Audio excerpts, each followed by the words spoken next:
Hi, Friday Live feature continues, and you will note the shorn appearance because we have our hair salons operating normally. People are, standing apart. They're being careful about cleaning stuff and all the rest of it, but it's pretty normal here for services and activities. We could do more Corona talk if we wanted, but between you and me, I think I'll let it go another week or so before I do. Well, instead, I'm going to go with a suggestion that was made a bit ago about talking about pop culture stuff, particularly little nuggets or bits in a historical context, a bit experiential. So, this is a TMI segment, and here we reach back into the depths of the 70s. We are talking about tween and early teen me. I turned 16 in 1980. This is before then. This is very much during the, let's just say the exploratory phase of identity and stuff like that. And it also matched with the loopiest and strangest phase of Marvel Comics from the standpoint of people who consider themselves Marvel Comics people. And I will show you the artifact. Now, this is not my original issue. Most of my comics were stolen or lost in the course of my life. And then this, however, is recently unearthed, purchased for me as a present when I started going off on this stuff a couple of years ago in the course of blogging. I do have a blog post about the same thing, and I'll put a link in there. But anyway, welcome to issue 31 of Marvel Premiere, which featured Wood God. And that's a Kirby cover, as he was back at Marvel for that period and mostly doing a lot of covers. But the inside is written by Keith Giffen. No, excuse me. Let me get this right because it's important. Written by Bill Mantlo and drawn by Keith Giffen and inked by Klaus Janson in one of his earlier works for comics. So, Wood God is a full-length story, and as you can see, has a satyr-like protagonist who we first see shambling through a very, very apocalyptic-looking town full of deadly gas, and we see him with his arms spread, shouting to the heavens, "Father!" So, that kind of gives you the beginning of this Wood God situation.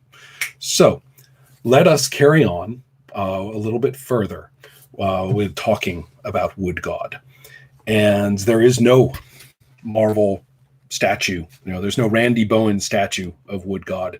There's no entry for him, I believe, in any of the modern coffee table books of everything you need to know about Marvel Universe. And he has one entry in the official handbook of the Marvel Universe, which is completely incoherent. And most people who encounter it, when they look back retro-wise, that's usually as far as they go, is back to those mid-80 handbooks. And they see this entry and they're just like, what is that? And that's that. So what is it? You are dealing here with clearly a labor of love on the part of Mantlo, and the main issue is that it's a crazy story, and so the hold on, I am getting dive bombed by a child who wants a thing. Take the thing, please. Close the door.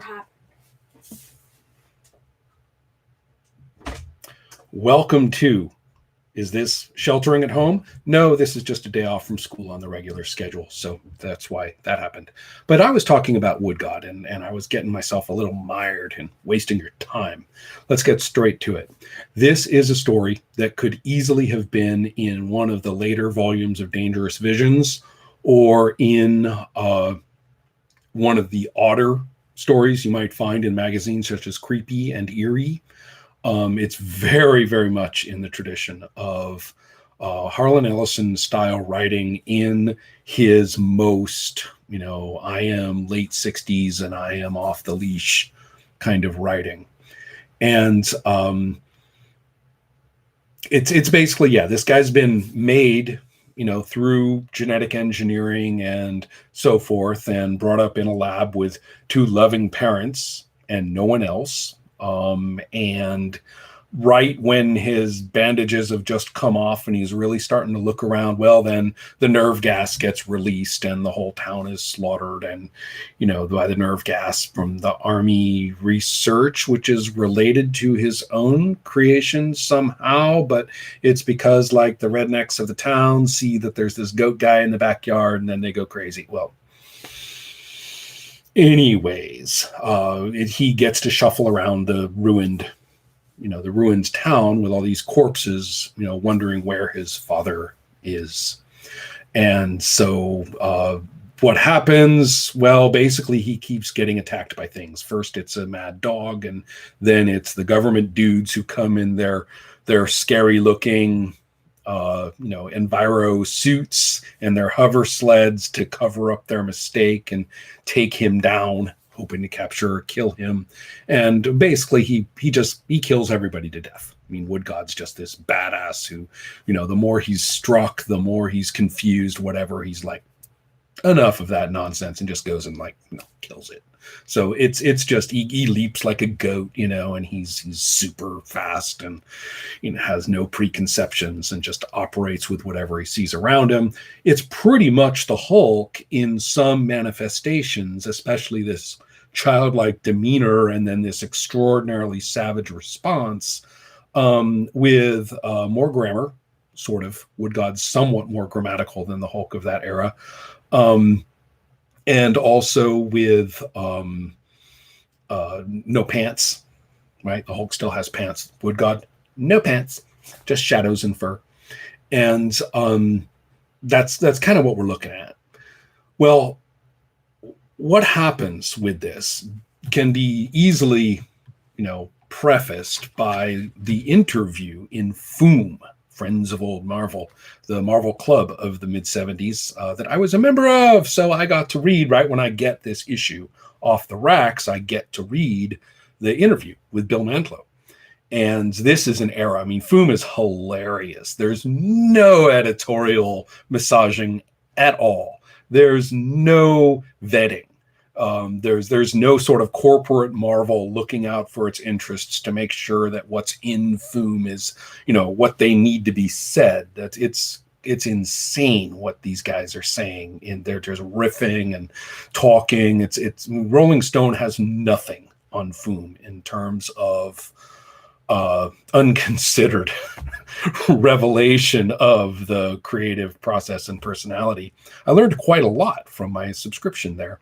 And they're talking about, well, Captain America is going to donate semen so that the Vision and can actually, have a child with Wanda, and it's the author of the Avengers, thinking about his upcoming storylines. And strangely enough, that one happens never to be actually produced in the comic. But, the writer's actually planning this and scripting this and is doubtless, amazed when the editor turns around and says, what?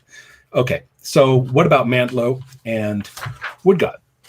Bear in mind that Bill Mantlo had a very long career of writing comics and is notable for his reliable and almost pedestrian approach. Like many of the people trained at Marvel at that time, he's an excellent dialogist, very naturalistic, and really quite readable. People talk to each other, respond to each other. They don't just trade tropes and memes. And so he's very good, but again, typically very pedestrian. His writing on Spider-Man always produced very much the house Spider-Man through a variety of titles. And while a respected member, I never would have thought Mantlo was really in the same zone as some of the more out there writers of the time, particularly Starlin or Engelhart. But I knew better because I read Foom. I won't, of course, read you. This is the whole page of it from there. Wood God Wanderings is the title. And we have an interview. And they even talk about how Bill Mantlo is the author and conceiver of the Wood God mythos. We have a mythos, evidently. Okay. Now, bear in mind, right? One issue of Marvel Premiere, one appearance in Marvel Team Up, and like the teeniest nod to the character's presence, and nothing else. Marvel never even was interested in maintaining IP on this guy. Maybe here's some clues as to why. Style-wise, says Foom, you seem to be scripting a lot differently in this book, or a bit differently. What are you trying to get at? Probing an interesting question, not what do you mean, what do you want? Can you tell us about this? But more of a baffled, what? Okay, so I'm not going to read the whole thing. I'll pick some pieces that I've pre-chosen. Bill says, I was trying to write a character who was born full grown and has never experienced thought. Contradictory concepts don't make any sense to him. There's no right or wrong, good or bad, left or right, even up or down. It's all something he has to learn empirically. And there's a few part of his awareness being half animal, half man is instinctive, intuitive awareness rather than the rigid, straight-thinking, classical kind of conceptualization a human would have, one that was based on a whole lifetime of experience. Wood God doesn't have that to draw on. So there's a bit more. Here we go. Meanwhile, his animal consciousness is on the verge of panic, having been thrown into something he didn't ask to be in, the same way anyone who is just born is thrown into something they didn't ask to be in. So that part of his consciousness I decided to call Scream and give a concrete name to. In effect, Wood God is any number of people because every facet of his consciousness can be personified. If he walks through the story and the captions say Scream begins to well up in him or Scream gives warning to impending danger, it's not an awareness of the Spider-Man sort, but more an awareness of some part of his being reacting to his external surroundings. Everything around him is totally insane, so he reacts insanely to it. We'll get back to the insanity, but this Scream thing, I mean, this is the deal. First he starts talking about Scream as a thing or one thing or another, and by the end, he's actually in dialogue with all these scientist dudes. I mean, some of this artwork is just Giffen and Jansen just fucking busted out. I mean, it's just these dynamic layouts, the use of comics as its own medium, what we call cinematic flow, and so you realize that the camera cannot do that on the way the page does. So he's the Scream, man. Taste Scream, drink Scream. Big letters. Scream. This is, of course, just after he goes, if I can say this, yeah.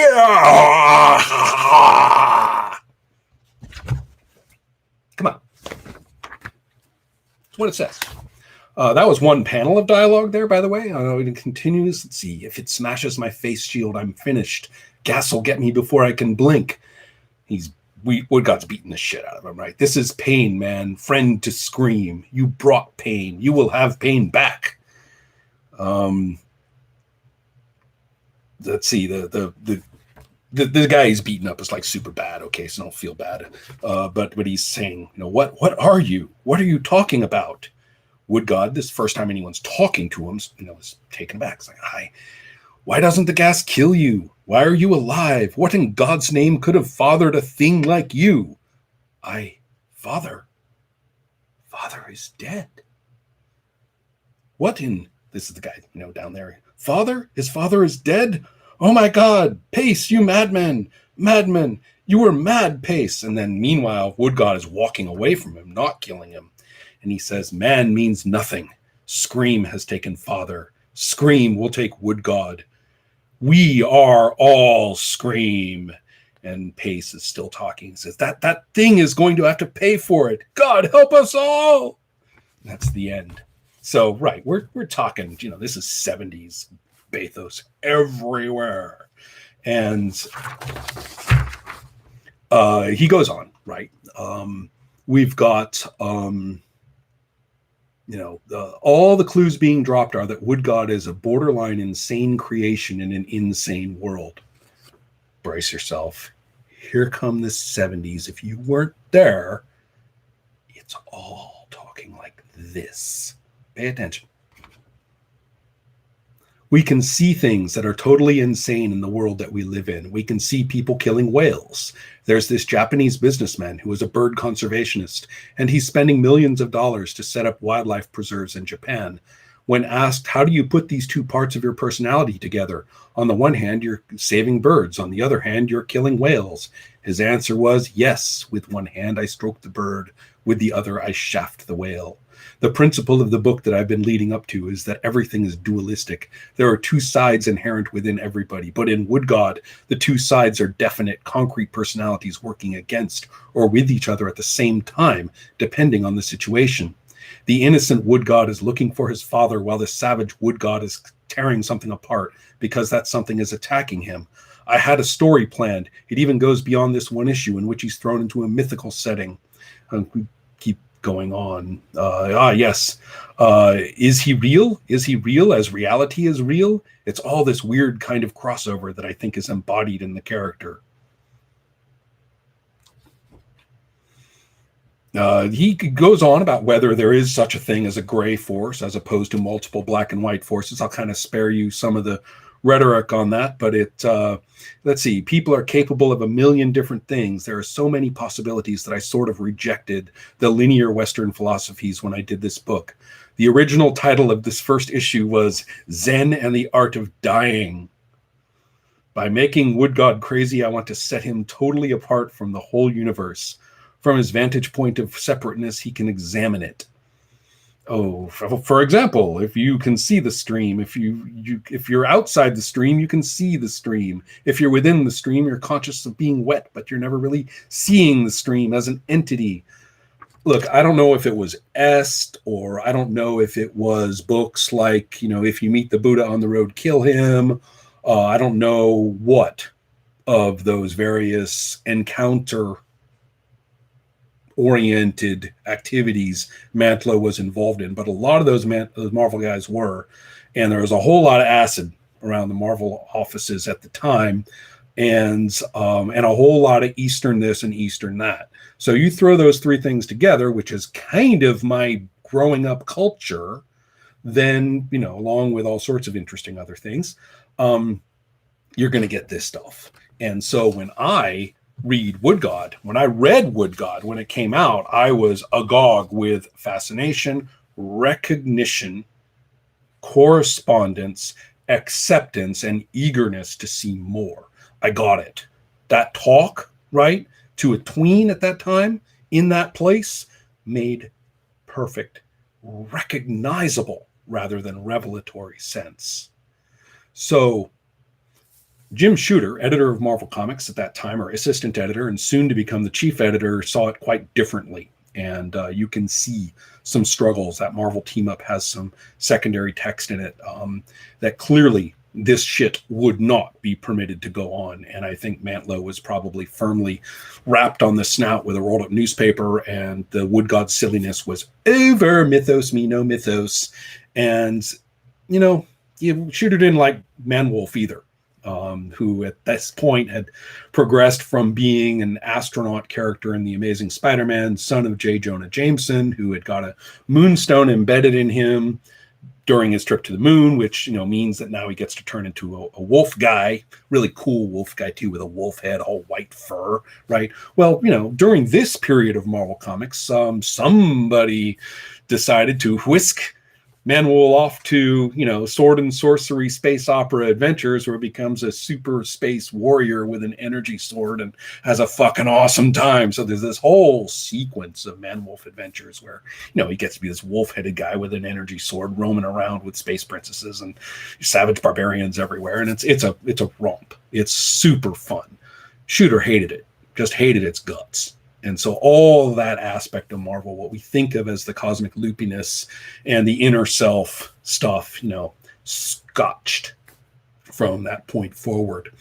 Probably a good move in terms of selling toys and making official handbooks and, stuff like that. I mean, you can't make an action figure of Wood God. Dude has no pants. So, shadows, on an action figure.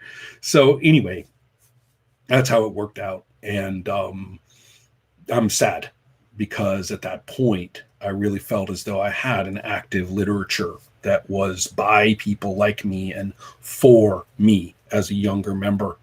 And it's gone. It was gone then, and is completely opaque now from the perspective of comics people, pop culture people, whatever. To them, this is some sort of weird hippie looniness that, you know, they never got. I got it. I don't know anybody who can do resin statues, and certainly nobody who can do a resin statue as good as Randy Bowen in his studio. And I'm not really a collector of these kind of statues. I have a Man Thing one, but that's about it. I'd go for a woodcut one. I really would. All right, everybody. Thanks. Chime in about your loopy, crazy, forgotten, lost, and painfully important to you moments of pop culture downstairs in the comments. Take care.